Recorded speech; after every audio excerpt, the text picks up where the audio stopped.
but maybe without wasting any time, we'll catch up on this, is that we will try to talk to research design, but quickly, because I think we had a gist of the elements of it. And remember, I told you, this is what makes research tick. So it's actually the crux of the information. At some point, it's going to really confuse all of us, but just be patient with us and make note of the concepts, because these are conceptual.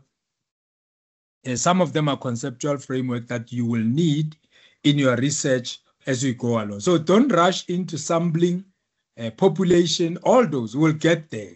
But for now, we're still threshing out what is a research design. So the reason why we're rushing up to this point is because there's so much here that we need to cover. And if we are not careful, we actually might not even end up doing research. So that's what we'll do. We are now also going to look at two important elements of research: reliability and validity. They are in your research work.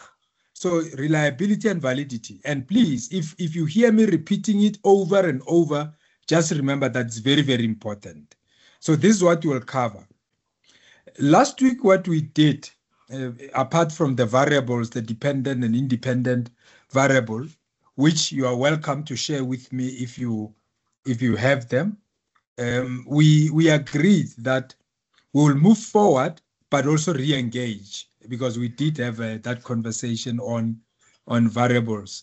However, I feel that we still have to remember that it is important in your research to have the units of analysis, which are some of the elements or the members that you study in a population. In other words, the what or the who is being studied. So every study, you're either studying what or you're studying who.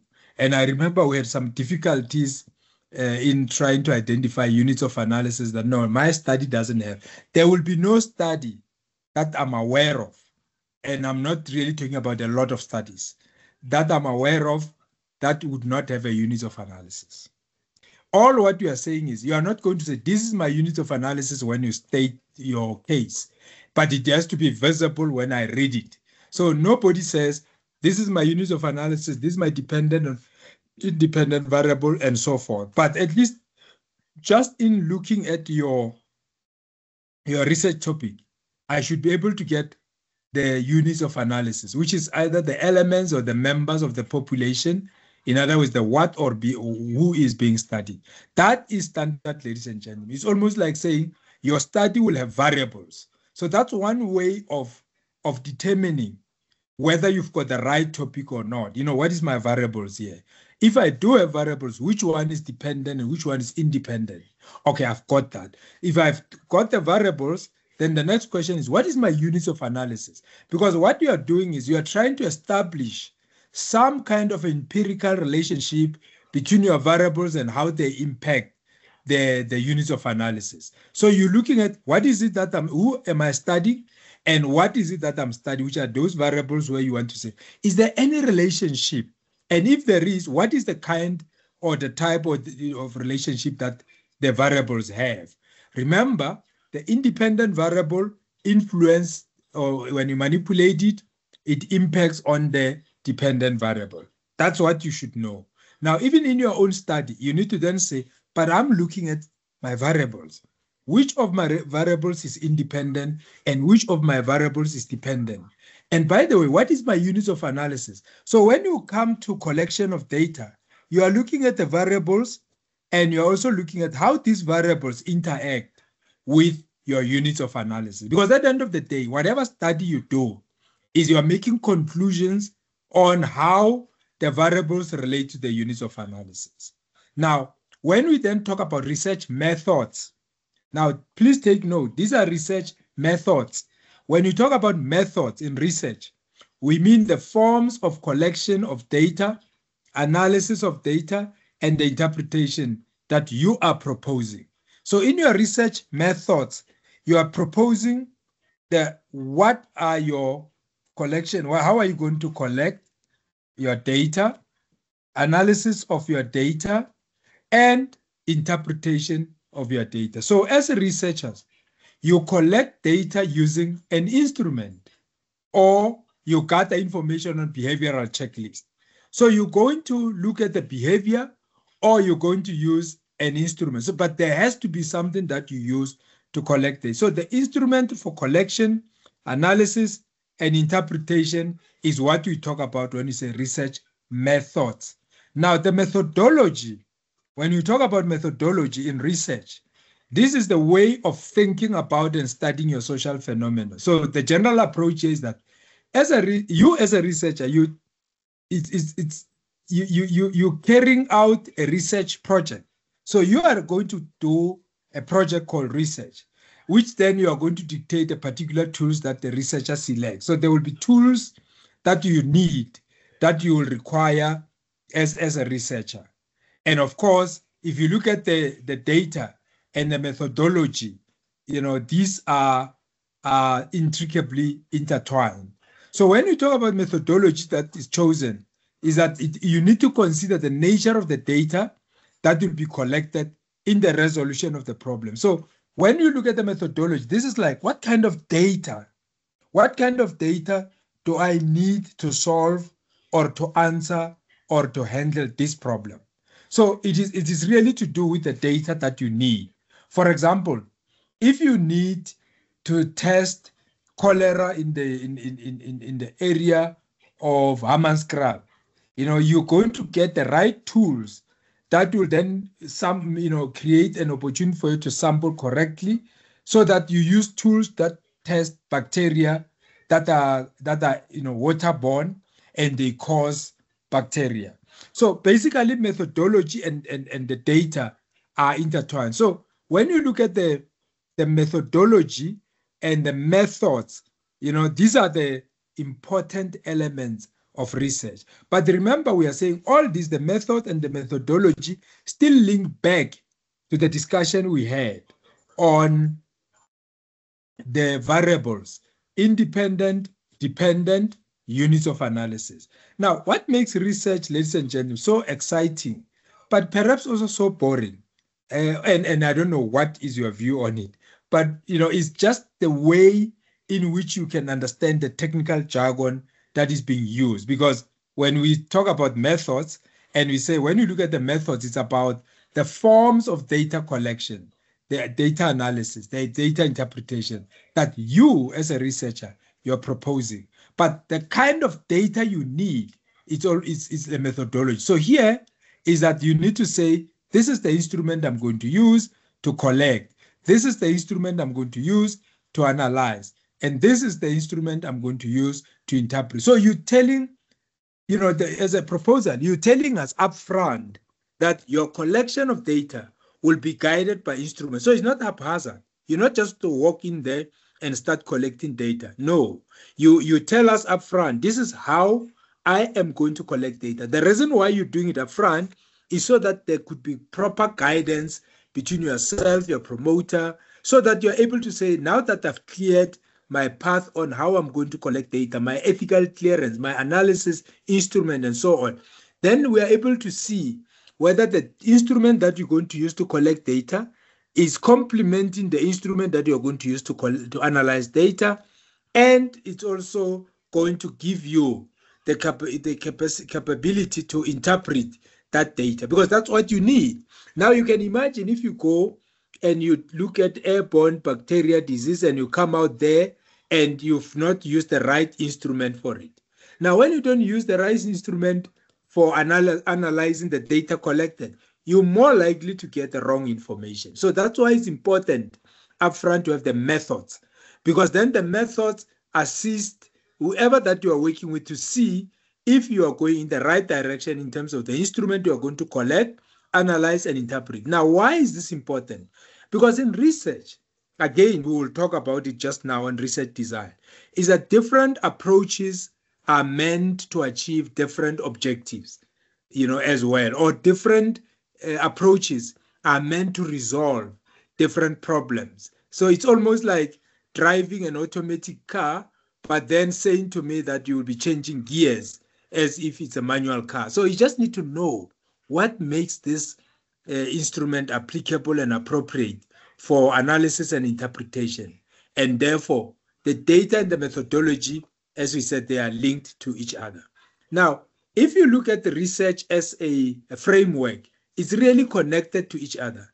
Now, when you look at the world view, I mean, we had the philosophical underpinning before.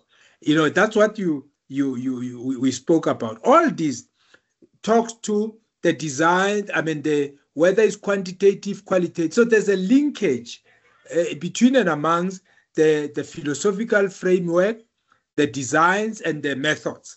Because when you look at the research methods, these are, like, for example, there will be questions that you are going to design, or develop.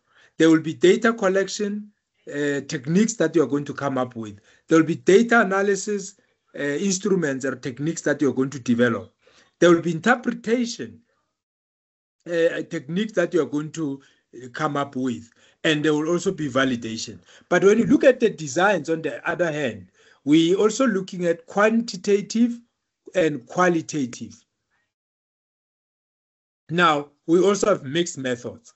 Now, when we look at these approaches, which is qualitative, quantitative, and mixed methods, all of them are talking to the view, philosophical, the design, and the research methods. Remember, whether you are going to adopt qualitative or quantitative or mixed methods, you still have to collect data, you still have to analyze data, and you still have to interpret data. So if you say to me, no, but I prefer qualitative, it doesn't mean you will not do collection of data. It doesn't mean you will not analyze data. It doesn't mean you will not interpret data. No, it simply means the collection, the analysis, the interpretation of data will be different from a quantitative approach. Now, similarly, when you do quantitative approach, you will still be required to collect, analyze, interpret data. So that's basically an unavoidable scenario.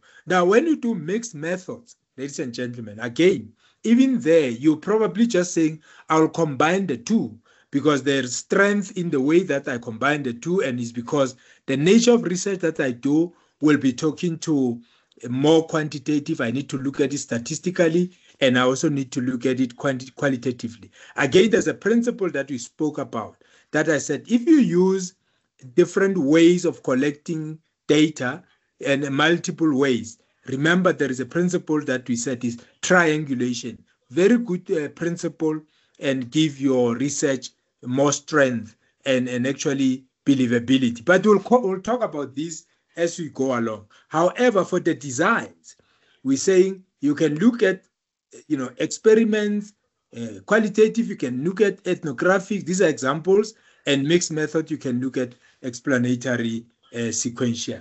It's important to understand the approaches and how they differ with the design. Now, research design, really, if you like, you can say it's a plan, because it gives you a conceptual imagery, almost like an architectural impression of what the product of research is expected to look like. So you're just laying out how you're going to collect the data, how you're going to analyze data, and how you're interpreting data. So I'm able to see upfront that you're going to adopt this design, whether it's experiment, survey, and or ethnography or historical recording, or as somebody would say, desktop at times. So basically I can see it in an imaginary way.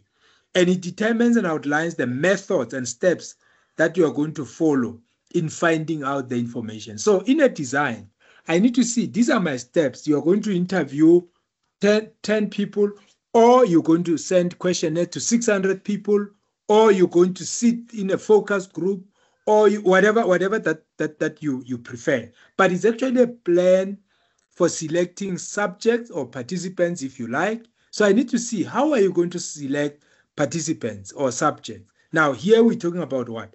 Almost sampling strategy. How are you going to choose a research size? When you talk, at times you say, I'll be studying, every moving commodity. Now, that's a research side and data collection procedures to answer your question. So how are you going to collect data? So in other words, what are the procedures that you are putting in place to collect data? So when we're engaging, I keep on trying to get you moving forward and backwards so that you fix your research design. So basically, when we talk about the a research design, if you like, you could look at it as a blueprint or a detailed plan on how your research is going to unfold or will be measured. So I look at the research design and I say, oh, this is the approach, quantitative or qualitative. Oh, this is the type of design that you're going to follow. Oh, this is the population. Oh, this is the sample that you're going to use. Oh, this is, so I'm able to see all that in your plan. So it provides an overall structure for the procedures and the data the researcher is going to collect and you're going to analyze. So basically, in a simpler way, if somebody say, what is your research design? What they're asking you is, what is your research? What is your plan? What is your plan as in approach, as in the method, as in the methodology, as in those methods, as in instruments that you're going to use to collect data, to analyze data, and to interpret data. Remember, we said if data is collected, or is it data? When I was listening to the presentation by I think it was the Vodacom, there was data, and I thought maybe data is not the same as data. Maybe it depends on who we're talking to, I suppose. But the data is expensive. And I think even research data is expensive, they say. But anyway, yeah, let's get back to our discussion. Now, when we look at the research approach, the approach informs the design. So when you come up with an approach, which is qualitative, quantitative, and mixed, it will then inform the design. So when you give me the approach, I would then ask you, oh, then I see the design. So once you say you're going qualitative, I then say, oh, okay, the design will then have to be qualitative as well. The method should then be qualitative as well. The way you are going to interpret data is going to be qualitative. So it's important, ladies and gentlemen, to understand how this relates to each other. So you once you pick the approach, you're then going to have to use the design that complement the approach. But then when you say the research design, like I said, it's about the qualitative way of collecting data, the qualitative way of analyzing data, and the qualitative way of interpreting data and how to report on that. And then if you choose quantitative, you're going to then go quantitative way of collecting data, quantitative way of analyzing data, quantitative way of interpreting data, and the quantitative way of reporting on data. If you do mixed methods, that is both. So you can collect both ways. Remember, you can collect data quantitatively. In other words, you can collect data using a quantitative instrument and interpret it both quantitatively and qualitatively. So you don't necessarily have to have a different designs for qualitative. You can use quantitative to also put in there qualitative questions that you can then analyze and interpret, because you can do quantitative and qualitative instrument at the same time. So it's not really two different instruments, if you like. Now, let's just do a summary. And I'm deliberating doing this because I know we're going to spend some time just talking about this, going forward. It's not the end of the day, but I want to complete the conversation so that we can talk. Now, quantitative, there are some characteristics that we can talk about. And please, again, I let you free to use anything and every source that you find easy to use. There is plenty of sources that you can use. And for me, it's not about the sources, it's about the understanding of what each of these would mean, just so that you don't find yourself having read a lot more, and now getting more and more confused as a consequence. When you look at quantitative, it's that you can come up here with methods of work. Here we're talking for example, you can come up with a hypothesis. You predetermine. You're already saying, this is my assumption. This is what I think it is. So you come up already with predetermined prejudgment. You're already judging the situation as in a quantitative way. It's well understood, no problem. You can exactly say there is a problem between this type of people and that type of people. You've got a problem with, America, for example, in the way that they deal with whatever they deal with, So you're fine. You can predetermine that. Your instrument is based on questions that you are going to set up, like a questionnaire. So you've got the instrument that is based on a set of questions that you will put, which are mainly closed. Closed questions are the yes and the no's. They like them within the legal fraternity. I think you're already figuring out. Did you or did you not do that? It's almost like when you're in trouble at home. You know that there will be a closed question. So it's more quantitative. Did you do? Because you see, it's too late. We're not gonna really waste time on whether or not we must investigate more. So we just want to know, did you or did you not? So those are more your closed questions. Now you can imagine when you become a researcher, it becomes very difficult now to be confined to one approach. Now at home, you can't use that and say no, but now this is like I'm being asked instrument that you are now using quantitative. It doesn't work that way in real life situation. So in a way, I'm trying to say whatever you study here may not be relevant in a work life situation. One of the beautiful discussion we're going to have, time permitting, is about the use of technology and AI, which on its own is not a bad idea if it could be harnessed and used effectively. So I would like Mashudu or Max to talk to us about, because it's really another beautiful conversation we can have on OTA AI. Okay, but talk to us, Max. I'm saying that I'm doing the LLM. LLM in labor, I heard that. But how far are you with your proposal at the moment?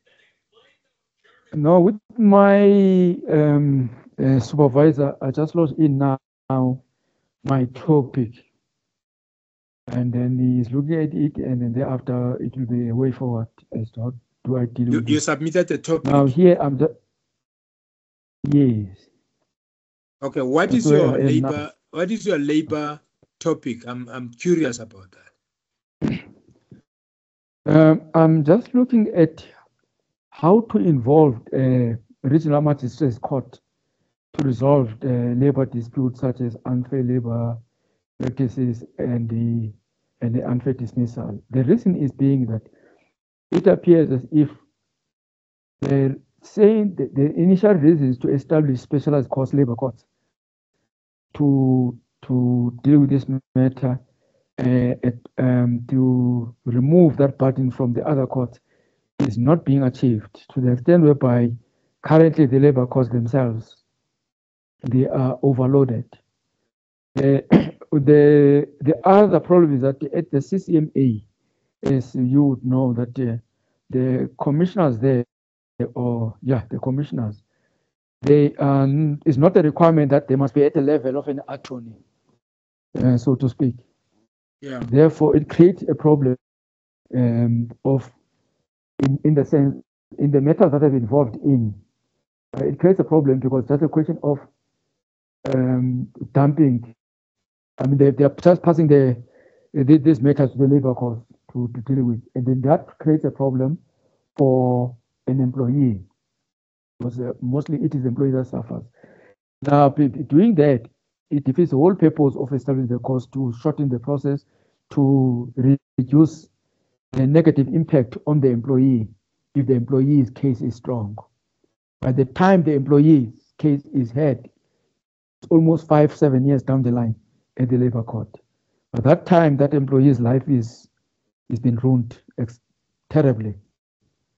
That's basically what I'm trying to look at as to how can we involve the regional magistrates court, specifically regional magistrates court involved, because they are critical statutes such as same as the commissioners.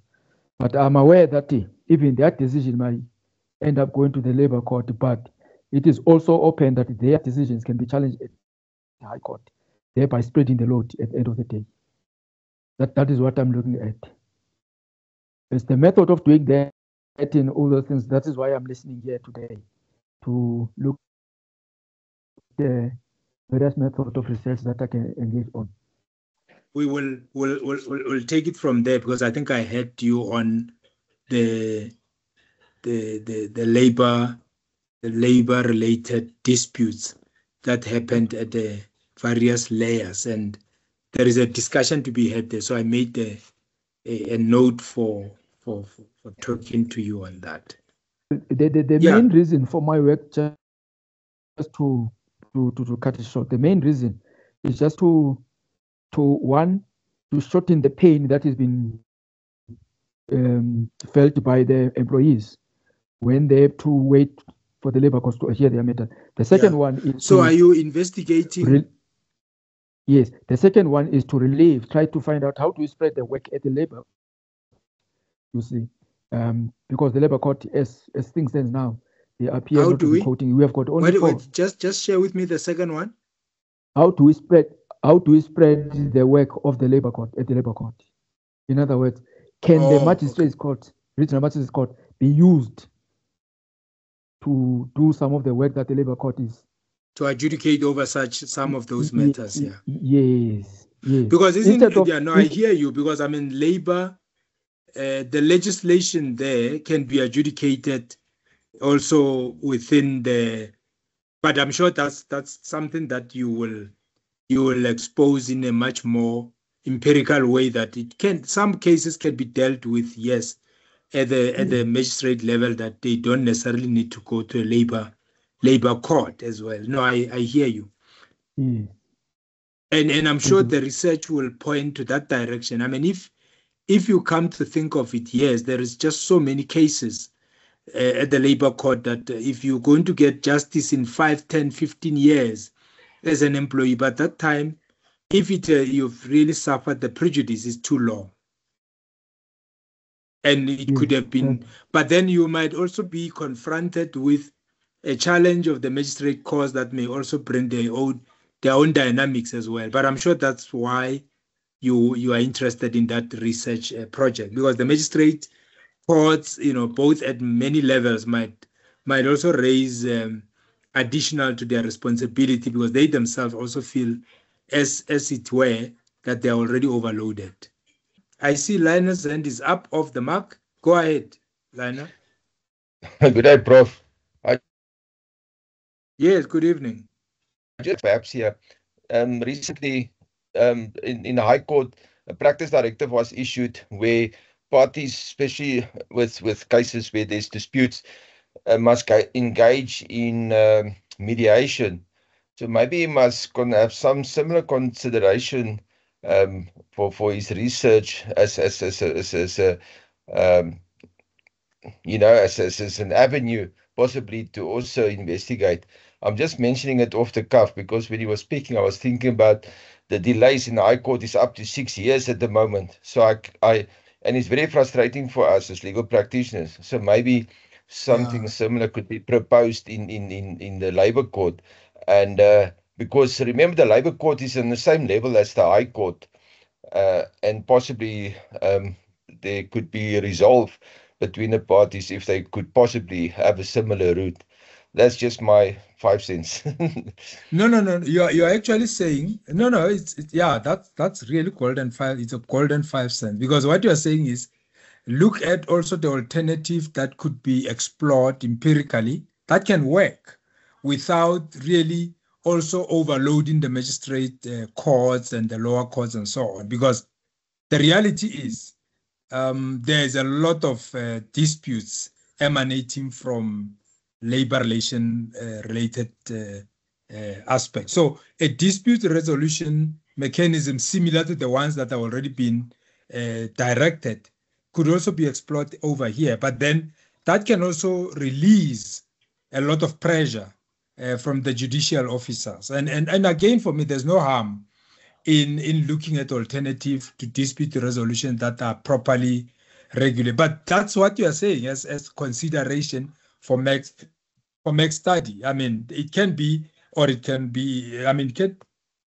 be considered, or it can be completely kicked out the window. But he is now given an opportunity to frame the discussion in a particular way. That I think it's much weighty input. Max, would you agree? Oh yes, that it helps quite a lot. Yeah, well, thanks for that. It's actually an input that you could look at in your proposal to say, am I formulating questions? Because remember, your research, at the end of the day, research makes recommendations on the problem. So if the problem is that the system is clogged, at all levels, and your suggestion is perhaps this needs to be an avenue to be considered and is motivated, and there's a recommendation. Either it's your direct recommendation from findings, or is a recommendation for future researchers to consider. So again, Lionel, this is what research does. You tell me what to look for, and then all of a sudden, is a light bulb moment. And what do I do? I then say, oh, maybe this is what I can consider. Dispute resolution mechanism to really deal the bottlenecks that are happening at the particular level, like at the labor court level. Now, I can test it, or I can ignore it. Now, when you test it, you're also going to get recommendations and suggestions of a solution. What are you solving? You're solving the backlog of justice being dispensed or justice being given to those people who deserve it. So there's absolutely no harm. If anything, I think it's a wonderful suggestion. Samora, I think you did speak before. Where are you in terms of your own study work, Daniel? I've obviously been issued. Sent my proposal to my supervisor, and obviously we're still there. We're still in that process at the moment. Oh, okay. And it's for your supervisor to mark it and give you feedback. Yes. But are you, having been in one or two of these conversations, do you find them relevant, or you just feel like it's that obligation that you can run away from, and it's for such an inconvenience, but it's once a week? No, I don't find it inconvenient. What do you think? No, I find it quite helpful. I get a lot of information that is quite assisting me in terms of developing my proposal and obviously understanding the concepts. So it is helpful. Oh, okay. No, great. Helpful. At least this part we should never forget, because otherwise, the people who are employing me are on this platform. So when they hear that we forget things that we talk about, it will go into the evaluation, and before you know it, I'm out of the system. I'm only joking. Okay, so you've been with us, and I know you're working on a proposal. I don't know where are you now with the proposal, and hopefully this is not causing havoc on your proposal. I just pray that it doesn't. No, Prof, it's not. It's actually very helpful. I have submitted my draft, and I'm waiting for the supervisor to give me feedback. So what I'm learning from you can only help me once I get my feedback. I'm making notes on my draft as we go through this process. What I might have missed before I even get the response from the supervisor. So I'm looking at my draft proposal and taking in what you are lecturing us on, so that I can see if I can start making corrections or improvements. Okay. Yeah. All I can say, just to confirm, is that a proposal remains a proposal until the complete work has been done. So in the meantime, if it cannot help you to put together a proposal, it must at least help you to structure how you're going to do your interviews and so on, or questionnaires and so on. Because even just submitting a proposal, it's a massive achievement.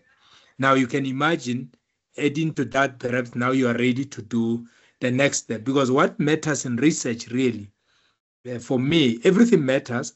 But I think if you get your literature review right and you get your research design right, the collection and the analysis of the data is going to be much, much easier.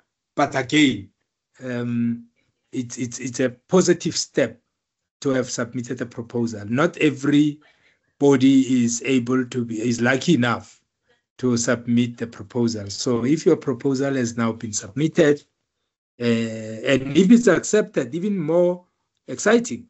But that is just the beginning of some good work. And you being a researcher now, you need to take it and say, wow, this is the research that I've done. And maybe I should take the next level and the next level and the next level. So yeah, if Prof, that can be what we get out of you, great. What I don't understand. Yeah, go ahead.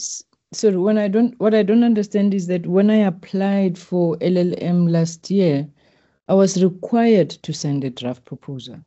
So, so I'm surprised that some of my colleagues are doing their proposals now, whereas I was told that it is a requirement for admission to do LLM. So my proposal was actually submitted when I applied. It was on the basis of on the basis of. So it was almost like a requirement for registration. Are you saying it was almost like a requirement for registration for you, Koketso? That's what I'm saying, Prof. Oh, okay. Yes. Yeah, well, I can't help there. But the good thing is that I can't help that, but the good thing is you submitted your proposal. Now you're just fine-tuning some elements of it because you are a step ahead. I'm not complaining at all. Yeah, I'm not complaining at all. No, I hear you. I'm just surprised. Yeah, I'm just saying you are now a step ahead. Yes. Your proposal that you submitted for registration, if you are going to compare it to the one that you'll do now, yes, I'm sure you're going to be quite happy with yourself that, yeah, well, look, this I did just so I can get in. But now that I do understand the hypothesis, literature review, so it's okay. And by the way, even the proposal that you submit now, after you have completed the whole work, you might then say, yeah, now I see why I need to go back and redo the research design, the approaches, and so on. So for me, it's a continuous improvement of the work because it's a chapter one of your work. Anyway. Certainly. Yeah. So congratulations for that achievement. It's quite a positive move, and it does take a while. But for me, I'm not even worried about how long it takes or how quick you complete it. It's just the understanding of what it is, because you need a research proposal and once you figure out that, I think you can do a lot more, because it's a really traumatic, can be a traumatic experience for many people, but it can also be a good experience for others. But once you do it and you redo it, of course, you're always going to do a proposal all the time, a research proposal all the time. But if you do it once and you do it again and you keep on, when you improve your own work, it shows that you are growing in the environment that you are in. So yeah, good luck. I'm quite happy about that. Thank you. Lionel, what is itching today? We'll go to the 3 approaches quite quickly now. Anything that you think is itching on your side? I know you're still dealing with the director's liability issues. Yes. No, as I said before, I've taken a slight different approach, but I'm still going to use the foreign jurisdictions to do a comparative analysis, but I'm doing it on a narrower approach, if I can call it that, because I'm just an added discussion, because one of the things that is happening a lot now, and I didn't mention it last week, but if you look what is happening in Parliament, the CEOs are getting hammered and the directors and the state-owned enterprises are under scrutiny. So there's a lot, how can I say, responsibility that is a lot of material for you. Exactly. So I'm having fun at the moment, seeing what is happening, because so that makes it more local for me, and then I can A just use lot of the material, a lot of material for you to work on, right? I mean, the last exactly. time I watched the road accident fund suspended, Oh not yes, suspended, yes. CEO and the chairman. It might well, I don't know. Your angle could be legal, but I'm sure the movie guys are also having a field day. You know, right? There's a lot of material that you can pick and choose literally. Yes, and so I think I pretty much Lionel? made it. Can you hear me? Can you hear So, me? so one day maybe we are going to take one case study from Parliament. Oh, sorry, did I interject you? No, no, you carry on. I will talk after you've spoken. No problem. Oh, okay. I say one day I think we are going to take one such case study and we look at it from all of use angles. You know, those that are looking for directors' liabilities, those that are looking for I think it was I don't know, I can't remember now who said, but we can take all the different There was viewpoints on the same case. yes. Then you'll realize how beautiful. I mean, the guys who are producing movies will also have a lot of material to work with because I think there's enough in Parliament to produce some movies as well. And I also don't want to talk about those that are also struggling to formulate quantitative questions and then they formulate qualitative. Sometimes they have to ask a question as one. When you listen to a person who speaks for 3 minutes asking a quantitative question, you realize this is a problem of formulation of a question. Because remember, when you want the person to answer yes or no, yes, you can give me the background, but at the end of the day, the question should be a yes or no, agree, disagree, kind of. Those ones where the choices are limited. But when you listen to Parliament, you get the feeling that, oh my word, even some of the formulation of the questions, it's a mission. It's on its own. It's a study that you can undertake. With due respect to people who are parliamentarians on this platform.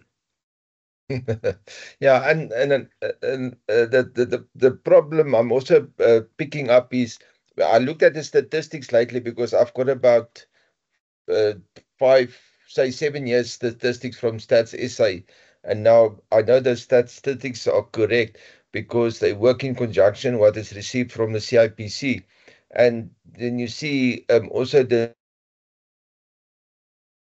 lesser companies have been liquidated, but the thing is, there's lesser operating companies, if I can call it that. So, and then also looking at, then I'm going back to the SOEs. If you look at what is happening, it also affects the economy. So somebody else could do an economical research on this Yeah. director of companies that is not being run properly by directors. That's another I angle. mean, I But can ask you, I, I, yes. I, I can ask you, Lionel, now. Does the number of companies that are liquidated impact on the unemployment rate in the country? Definitely, definitely. You see, because and it also is a variable on its own, because it's the size of the company that's been liquidated. Because one of the company is being liquidated is the employees are affected and they have to be informed, and then there must be decisions. And I was involved in a legal matter where that has happened, where employees are affected. So there are so many variables when it comes to companies being liquidated, and that is just a topic on its own, you see. And I mean, and another thing I wanted to say, I've made a decision last week. I most probably will do my doctorate after this, because I've just seen the scope increase, especially on this issue of the director's liability and what it's actually doing. Because I don't think a LLM mini dissertation is going to literally put everything on the table. That's just my Oh no, view. I'm happy about. I'm excited about that, and good luck. I hope you do it with UNISA so we can still engage, you and I. You are welcome to do it with any Yeah. other institution, but I can tell you that UNISA has got a very good research rating. So yeah, good. Look, there is something that you've just said which is quite profound. So yeah, that is where I'm at the moment. So oh, okay. Yeah, please keep it that way. There is something profound that you said, which I think is being missed in some of the conversations that are just opinions of peers or debates or stuff. That if the number of companies in a country are liquidated and you've got a high rate of young people being unemployed, surely the unemployment rate will increase proportionate to how the companies are being run. Because that to me seems to be what we are missing as a country, and we're relying on politicians to create opportunities for jobs. And I'm not aware if they can, because you also need to understand how the economy works. And just listening to the way that they ask questions, again, with some of you, might be politicians here or parliamentarians, it's my hypothesis, this. So please, you can go and test it. I think some of the way they ask questions doesn't seem to suggest they understand how these things work, because the way the things should work is, if a company is to be liquidated or to be bailed out, there's a lot of things that are going on there that bailing out could also suggest that they are not even creating enough jobs for the young people, and everybody else is more like just consuming what is already there.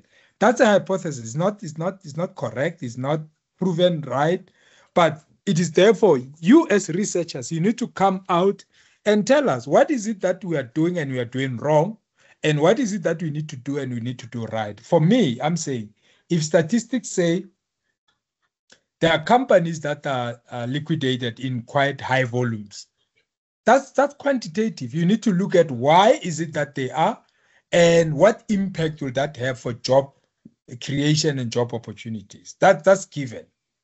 I think that's from a research point of view. Yeah, but the problem is, but remember also, yes, the problem is wide. It's also widespread, because now, just quickly on the sideline, Minister McKenzie, a short while ago, mentioned that foreigners must be removed from his department, and he's going to fire those that are in charge, because they want to solve part of this labor problem in South Africa. And I mean, we're talking about state-owned enterprises. That is also part of the problem. So, and I'm not going to say whether I'm against or for it. I'm just mentioning it, that is what's happening currently. So that is part of the problem. And so that's why this whole thing is much more wider than just the director's liability. It is also what we call director's responsibility. That's my version of it, you understand? Because you must also look at it holistically. And I think that is where often there's not proper education as to what should happen. But then also that is where legislation comes in. So that's why I say this thing is bigger than what we think. And there's so many components. If it's bigger than what we think as researchers, that's for us to decode it. You're right, but there's another spin to this conversation, and for those of us who are bored at this time, maybe just bear with us a bit. If you look at we're talking South African discussion now. If you look at the municipalities, there's more than 200 municipalities in the country. They get allocated budget to render services, right? Basic services. How many municipalities, as we speak now, have passed the bar as set up by the Auditor General? Just roughly. I mean, if we say percentage-wise, where would you? What would be your percentage? Maybe 5%. Maybe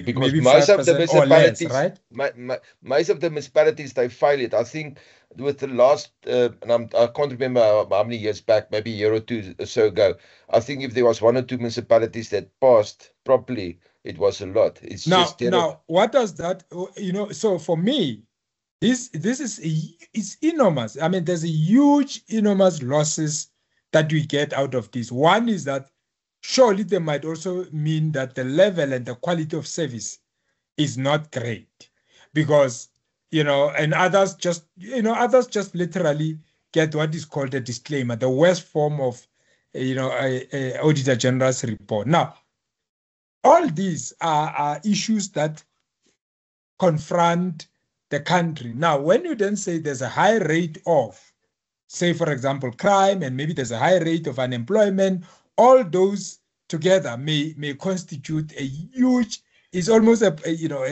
potpourri of problems that may require solution. Now, when there is a response such as foreigners must go, foreign children that go get to study must not receive any services, some are taking our jobs. It's a combination of all these failures when you look at them. But you as a researcher, you've got the responsibility to decode all these, to bring them and simplify them for us so that decision making is well informed. But anyway, do you realize why research, the work that you are doing right now, is really, really important in the economic contribution of the country? It's not just you getting a beautiful certificate on the wall, actually. It's actually saying, this is my contribution to how my country and maybe my continent and the world can be better. I mean, you read a lot of information from different sources, you put it together. That is you going out of your way, packaging it for me, so that when I read, I can be able to follow your argument logically. It's quite big, ladies and gentlemen. But anyway, I think we digressed a bit. Let's just finish this different types of designs or approaches. Now, when you say quantitative, again, you're saying you look at performance data, attitude data, observational data, and census data. And the method of analysis here is statistical analysis. We're just talking about it now. And how do you interpret quantitative data? Stats interpretation. 60% of the people say there's a high rate of divorce in the country, which then the as you heard now, demographers are complaining that because of the high rate of divorce in the country, that is going to affect the birth rate. So before you know it, South Africa might be on a decline on matters of birth. Because remember, bearing children is also part of the economic development in any society. So there is the information of interest. Then when you look at the mixed method, because it combined the two, let's look at qualitative. With qualitative, it doesn't have to be, you don't have to come up with predetermined views on anything, because you are developing emerging themes. So you're looking at what is coming up, in the space. It's open-ended questions. Open-ended is, what do you think about? Why is these things the way they are? So basically, you are just allowing the other person to speak more. And you, as a researcher, you will speak less. It's based on observation data. You can use document data. There was one student, and pardon me if it's not any one of you here, who then was saying, I'm doing a desktop, so I'm just relying on document data. That's part of qualitative. Audio or audio-visual data. So you can do your study just relying on audio-visual data of a particular phenomenon that you're interested in. Text and image analysis. So you use more text. That is where you in court also they use that a lot, because there's a site where you quote people verbatim. This is what they said, I quote. So that's what you use, this rich text. And images, they like using images as, for example, when you use an image as exhibits and so on. That's part of the qualitative study or analysis, because from the text you're able to say, if this is what they said, this is what you're getting out of it. So they are not using statistical interpretation here. It's about themes, it's about patterns, and patterns integration. So you're able to say, what is emerging from this conversation is that it looks like more people are thinking about this or that. So that's what makes it different. Now, when you do mixed methods, really, you're just bringing the two together and making sense of both of them. Now, again, these are just approaches that we just spoke about, and they are not discrete as they appear. So basically, you can use both of them as and when you want to use, when you want to use them. Qualitative and quantitative approaches should not be viewed as rigid, as distinct categories, or polar opposite or dichotomies. So basically, they're not opposing each other. They are complementing. They can be used together. They can be, so it's not like, oh no, this one is the opposite of the other. It's just to say, looking at the work that you want to do, which one of the approaches do you think would be much more appropriate? If both of them, then you can work on both of them. If one of them, you can work with one of them. So they represent different ends on a continuum. I mean, if you go and you study something that you're going to rely heavily on statistics, number of companies that have been liquidated in the last 10 years, and you use that statistical data to develop your research, that's okay, because then you are able to make sense out of it, and you can develop your collection of instrument from there, analysis of your data from there, and interpretation of your data from there. Or you can use that and then complement that with a qualitative where you can interview one or two participants and really use that as a mixed method situation. Now, mixed methods, as we say, it reside in the middle of this continuum because it does incorporate elements of both approaches. Now, I'm not going to bore you with what each of these approaches is all about, because I think we've got the general sense of what it is. But it's important just to know that this approach really is about exploring and understanding the meaning of individuals or groups. So here, you want to understand the group or the individual. It involves imaging questions, procedures, and of course, inductively, you build them from particulars to general themes. Remember the inductive and deductive. So you're saying from a particular to general. It would appear that this is where we are going. Historic origin of it, you can go and study that. But in the main, there were studies like your anthropology, your sociologies, and your humanities and evaluation. That's where it comes from. Quantitative, on the other hand, it's an attempt to understand issues from a viewpoint of a large number of participants. So here, you're relying on making sure that there is a large number, because that's why you've got statistical approach to it. So you need numbers. So it's an approach for testing objective theories, but by examining relationship amongst variables. So you want to know, what do people think about this? What do people think about that? And so on and so forth. So variables then can be measured, typically here on the instrument, so that numbered data can be analyzed using your statistical approaches. Now, you'll almost hear people saying there's about 500 people. Now they ask you, do you agree with, or what do you think about X, Y, and Z? Do you agree? And you can agree, or you can agree strongly, or you can disagree, or you can disagree strongly, or you don't know, you're sitting somewhere in between. Now, those are just degrees that are being used to say, yeah, well, I agree with you, but somebody can say, look, I agree with you strongly. And I'm sure you hear that quite a lot. Somebody say, I vehemently deny. It's just a degree of denial. But in terms of the measure, is that variable is measured by, is a denial. But the degree of denial is vehement and so on. So in research, those things are being measured as well. Now, mixed method, as you said, is that sits somewhere in between. But the systematic integration of the quantitative and qualitative data is what is important. Again, ladies and gentlemen, these approaches, you can pick one or both of them. But I think it's always advisable as a researcher to always know your own strength, because sometimes as a researcher, you might be qualitative, you might be quantitative. You might find that maybe working with numbers is your strength. So go for it. Or maybe not working with numbers is not your strength. Go for the approach that suits you.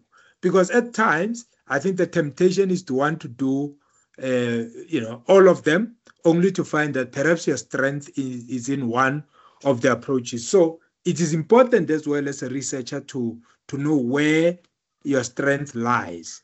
so that at least even when you start collecting and analyzing data, you don't find yourself struggling, with mixed methods or maybe with quantitative or with qualitative.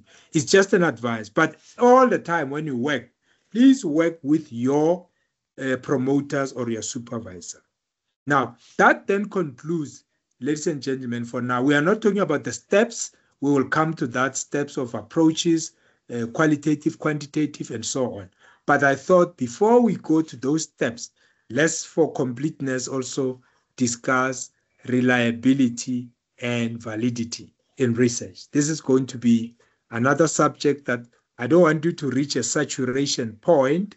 So I'm going to suggest we take a short break now to prepare ourselves to talk about reliability and validity. Let's talk about reliability and validity. As we do this, I request that you should not forget about variables, independent and dependent variables, units of analysis, designs, methods, methodology. All those things should not be forgotten.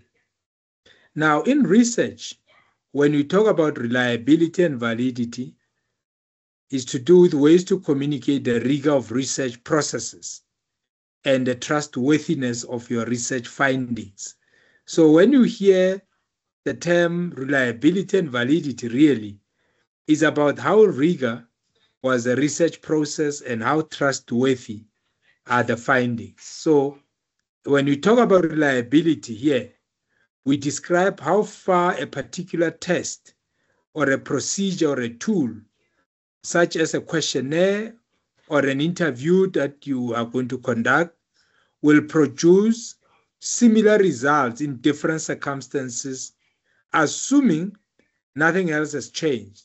So if something is reliable, or the test that has been used, or the instrument, the procedure, it should give us the same results if everything else remained the same. So it shouldn't change.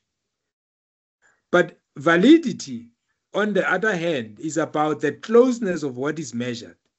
So not only should we get the same results under the different circumstances or similar results under different circumstances, but we must also measure that which we're supposed to measure.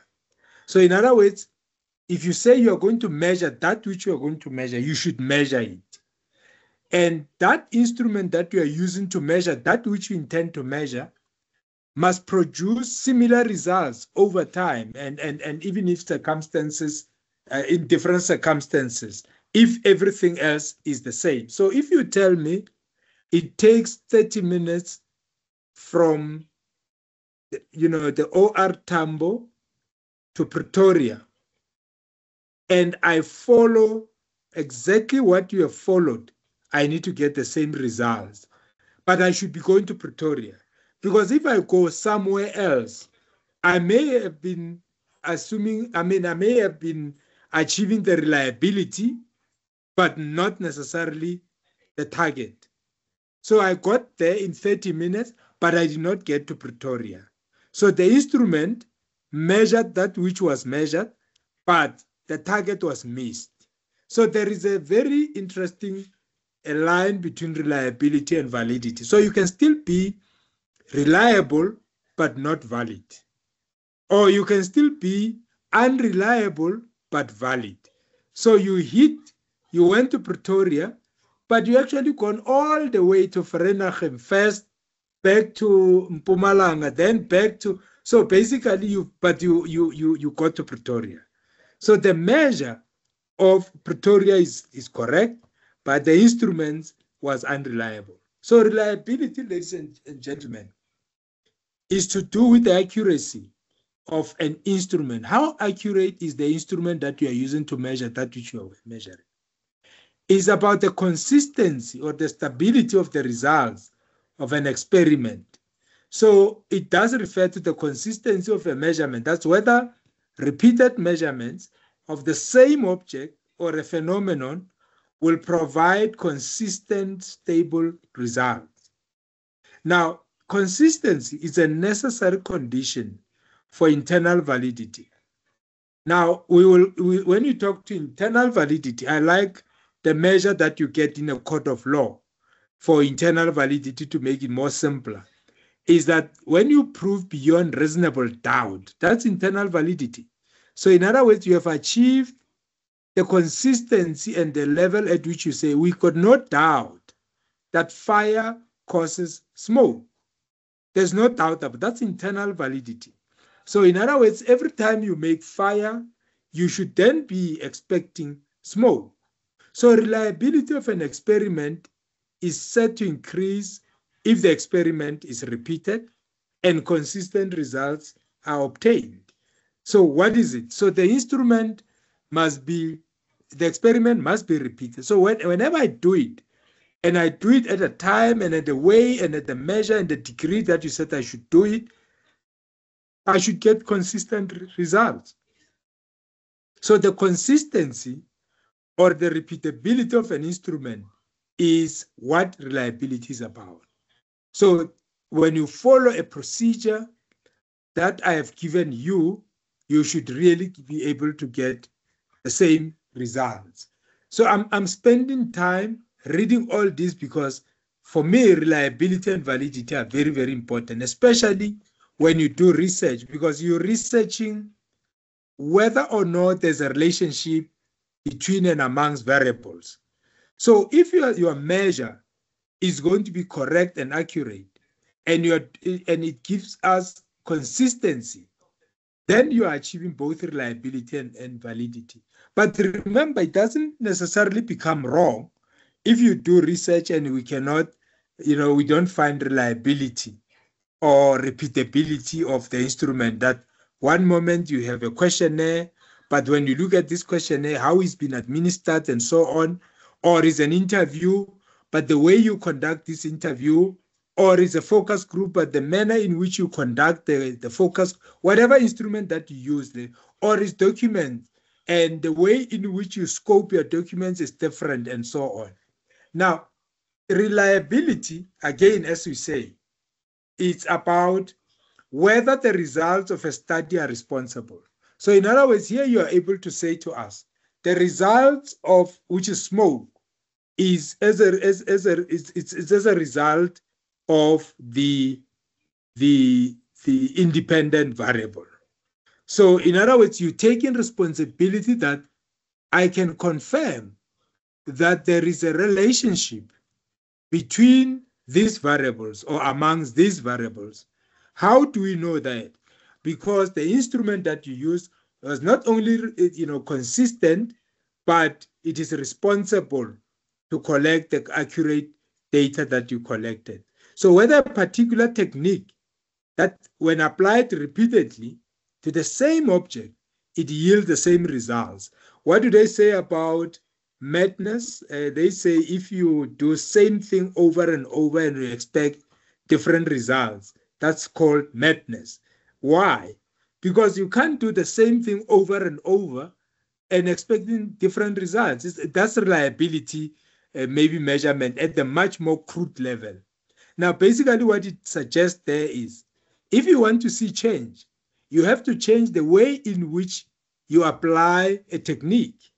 And I'm reminded of the discussion that was once held about South Africa being a country that doesn't save money, that we don't save money because we are a consumer nation. Now, we want to save money by spending money, but in actual fact, when you come to think of it, if you experience difficulties in finances and you don't change the habit, our spending habits, surely we should not expect to be richer as a nation, because that's what reliability gives us, that you do this over and over and you shall get the same results. That's maybe the beautiful way or the most crude way to attempt to explain reliability in research. So if I take a study done by anybody, by Mashudu, and I follow the procedure and the process and everything else that Mashudu has done, I should come to the same results. Ideally, I should come to the same result because I follow the procedure. Now, it's almost like, many years gone by, when you were buying a product, it will come up with a procedure manual or some kind of a guideline which says, if you follow this, this is how, you should be able to get this gadget working. It's almost like that's what we mean by reliability. If you follow all that, and it does not give you the outcome that is being, you are advised on, it's almost as if you say, okay, let me go back and walk the steps. What could have been wrong here? First, you need to understand the language. And secondly, you need to be able to see the technical explanations and so on. This is what the reliability does. Now, what does validity then suggest? Validity does not necessarily carry the same connotations in qualitative research that it does in quantitative research. Because in quantitative research, you need to measure that which you say you're going to measure. So validity in quantitative research is a lot more weightier than in qualitative. Why? Because in quantitative, you're trying to tell us the relationship between and amongst variables. That is why it's important for you to rely, to use and to be a lot more closer with validity. So in qualitative, you can go this way. I mean, you said you're going to talk about the horses, and just as you enter the room, somebody start talking to you about donkeys and all kinds of animals. So in validity, I mean, so in qualitative study, that is perfectly fine, because you go like this, you come out differently. But in quantitative, you're going to say, no, we are not here to talk about donkeys. We are here to talk about horses. Can you tell me what time does your horse drink water? So you confine your discussion in what you are there for. So that's why they say, that's why here we are saying validity does not carry the same connotation in quantitative research, in qualitative research as it does in quantitative. So the extent to which an empirical measure adequately reflects the real meaning of the concept under consideration. So if I come to Hammanskraal and I'm only there to come and measure the bacteria that causes cholera, I'm not there to look at whether or not the water has got the minerals that are of good quality to people's lives and so on. I'm only there to look at the bacteria that causes cholera, and any other bacteria that is there is a by the way, because that's what quantitative is about. It's almost like saying, I'm not here to measure, so I'm actually here for relevance, nothing else. For example, a survey designed to explore depression, but then you get there, you measure anxiety. So when you say, I'm here to do depression, but you measure anxiety, that study is not valid. Validity in this case, ladies and gentlemen, is not an English word that says, yeah, but because it's not valid, it's wrong. Here it just means you have not measured anxiety. You have measured, you have not measured depression, but you have measured anxiety. So therefore, you missed the target, but you may have done so in a reliable way, consistently. So it's almost like, although you missed the target, which is depression, you have measured anxiety consistently up to the end. So your study might be reliable in that you did this consistently, but it may not be valid in that you missed the target of what you were there to measure. But if you measure, anxiety, and somewhere along the way, you hit depression in one of your questions, and you do so consistently, your study would be both reliable and to some extent valid, because there is an element of depression that you hit. So it's almost like, in the midst of all this, maybe I'll just hit the bull's eye. The bull's eye is depression, but you keep on dealing with anxiety questions. But at some point, one of your bullets hit depression. So it's valid. But your validity is you are not reliable. So in other words, you are not consistent in doing this. So you can be consistent in missing the target, but you can also be consistent in hitting the target. So when you are consistent, it means you are repeatedly missing the target, but you are reliable in doing so. So that's a reliability measure.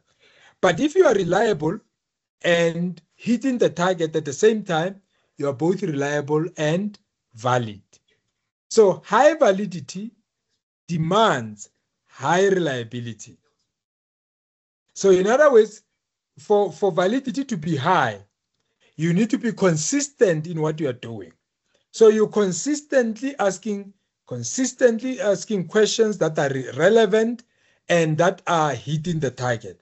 But it doesn't necessarily mean high reliability needs high validity. So in other words, for you to be consistent, you don't necessarily need to be hitting the target consistently. So again, just as a caution, it does not mean when you do research and you are consistent and not valid, that means your research is a waste. No.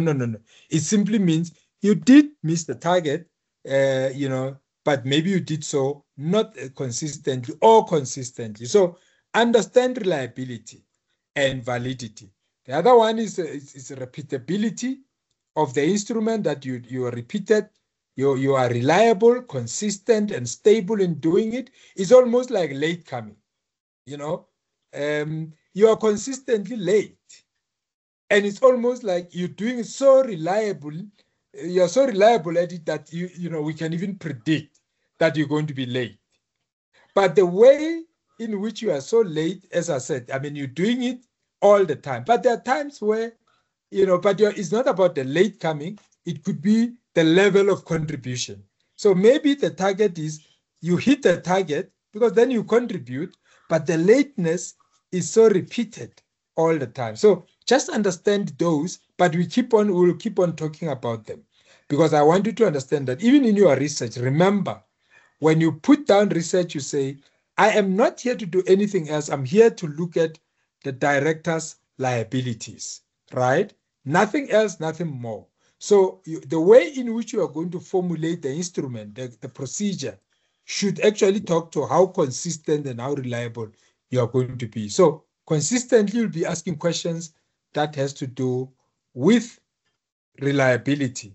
But you also have to ask a question that talks to director's liability. And if you do that consistently, and the questions are just about that, that's reliable and validity.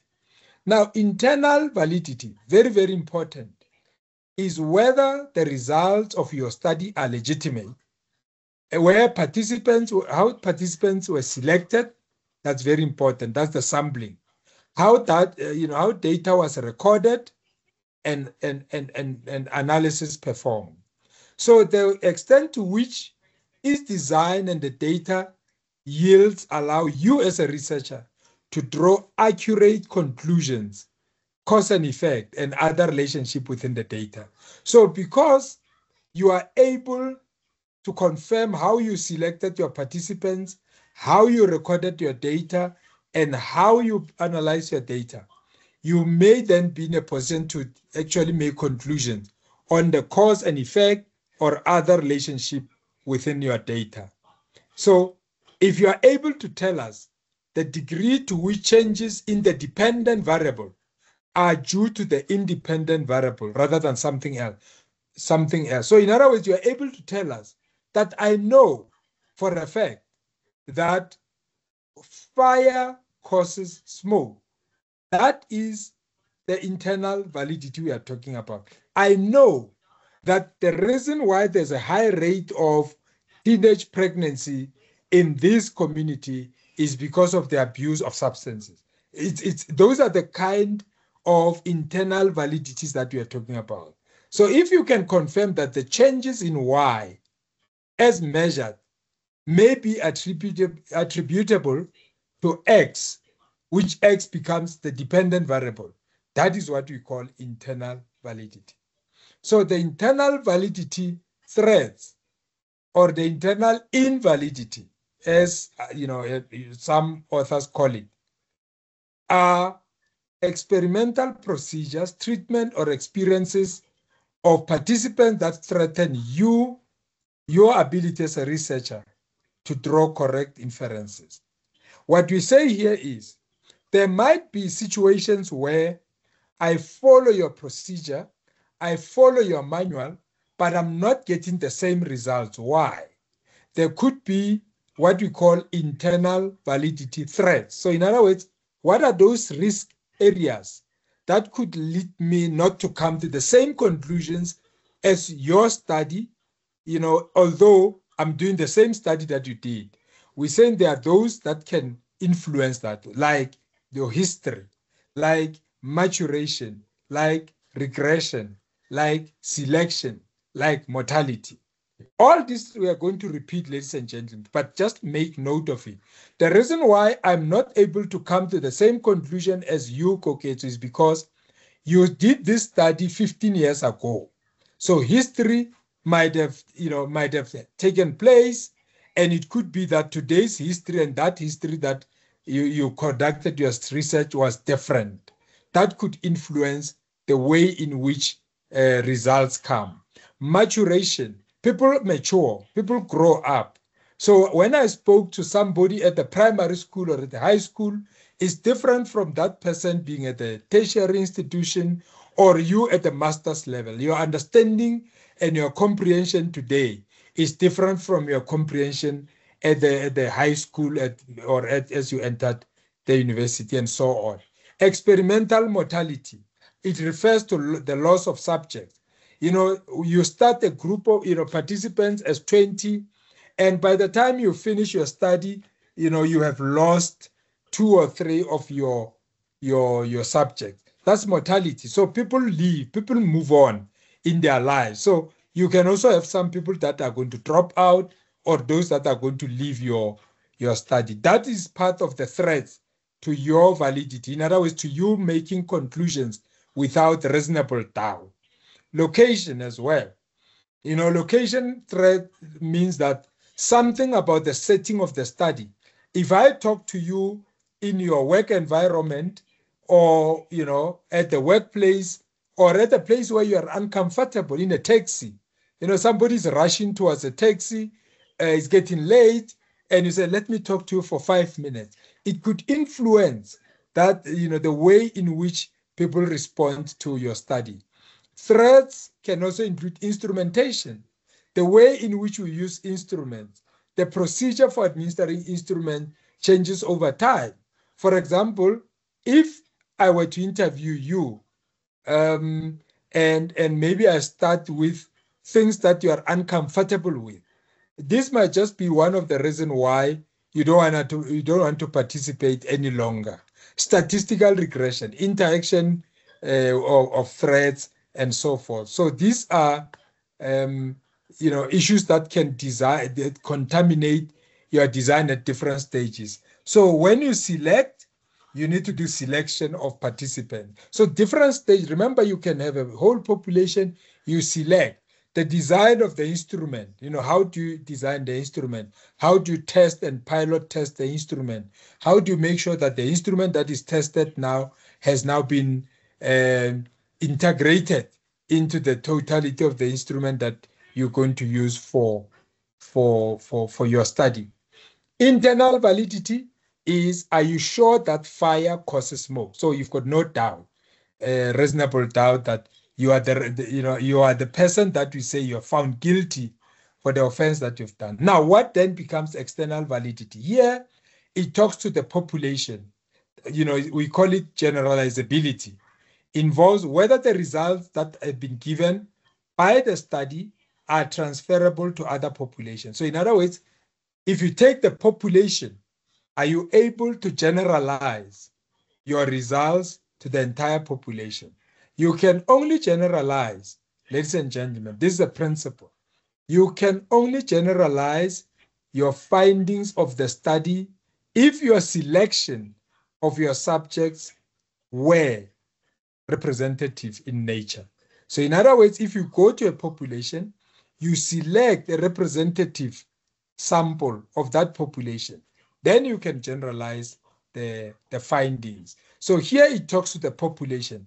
When you take the totality of the population and you select a representative sample in that environment, you can generalize your finding to the rest of the population. What are the threats to this? Is laboratory setting, So in some instances, you do a study in a lab or in a field work. Subject mortality, again, it applies here.